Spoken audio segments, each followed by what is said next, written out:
The leap in technology is almost unfathomable. From chariots to rail to letters and now AI, the transition sometimes feels surreal.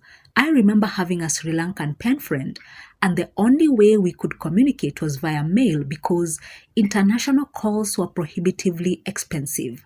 Now, to imagine having conversations with people in South America, across Africa, and all the way to the farthest corners of the world, like New Zealand, for pennies, it's unbelievable.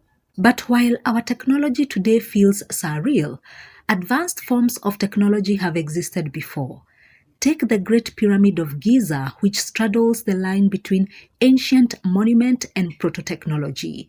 Of course, the pyramid is surrounded by theories about who built it and why, but that is not the focus of this video. I mention it simply to suggest that advanced knowledge may not be unique to our time.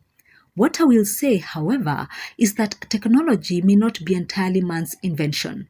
I believe that some of this knowledge, specifically, may have come from non-human sources. Today, I want to focus on proto-transhumanism, which is the starting point of transhumanism. It refers to the early stage emergence of human enhancement through technology, partial or experimental, before fully realized transhumanist developments such as brain-computer interfaces, mind uploading, or fully cyborg bodies.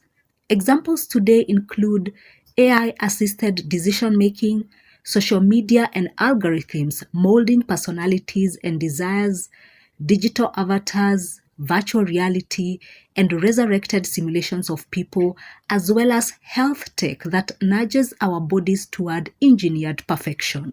These tools are already subtly reshaping human identity. Let me give you two biblical parallels. Number one, in Genesis 3, the serpent tempted humanity through knowledge.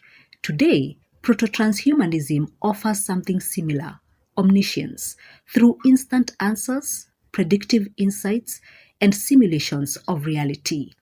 Number two, the story of the Tower of Babel, where humanity sought autonomy, mirrors proto-transhumanism as humans attempt to transcend natural limits through machines.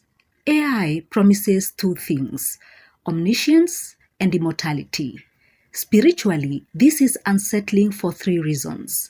Number one, by letting AI handle memory, judgment, and creativity, we risk surrendering our imperfect humanity in pursuit of a perfection that belongs to God alone. Number two, as AI becomes a source of ultimate knowledge, it risks being treated as an all-knowing authority, echoing humanity's temptation toward omniscience. Number three, AI simulations of life or consciousness flirt with eternal existence, a domain belonging to God alone, thus risking the trivialization of eternity. Now, let us focus on the mark of the beast. Late-stage technology, which will probably be the most advanced ever, will likely be applied to mark people, enforce the mark, and ultimately to deceive. Revelation 13 and 14 present a fascinating twofold aspect. First, how does the dragon resurrect the first beast? It could be a realistic technological simulation designed to make it appear as if the first beast has come back from the dead. This seems most plausible since counterfeit signs and wonders will follow him to deceive, making the resurrection part of this broader deception. Second, those who take the mark are locked out of salvation forever. Why?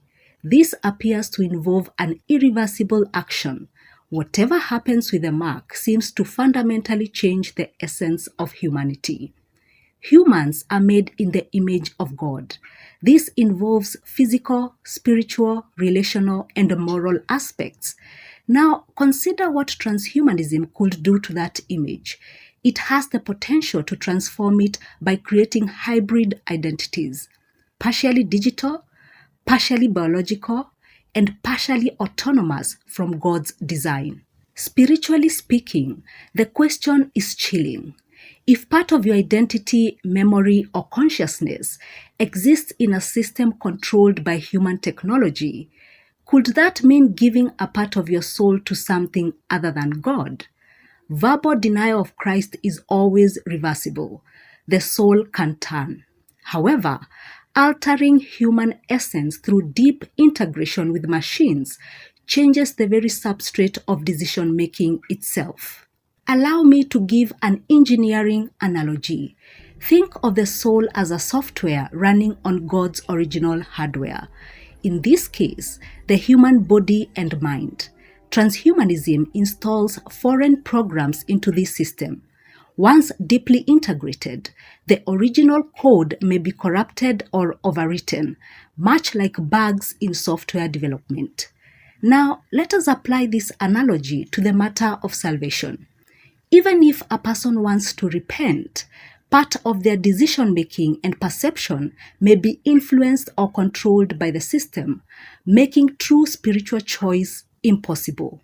If this is the case, then salvation depends not just on choices, but on the integrity of human essence itself, the Imago Dei.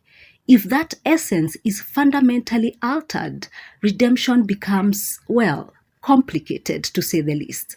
The question becomes, is the U-turn a wholly human decision, or is it partly influenced by machines? Interestingly, some events described in the book of Revelation seem to point to humans whose biology is altered. This is no longer science fiction.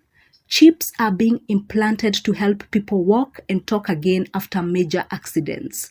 While this is noble, history shows that human innovations often spiral beyond their intended purpose because man's moral compass never changes.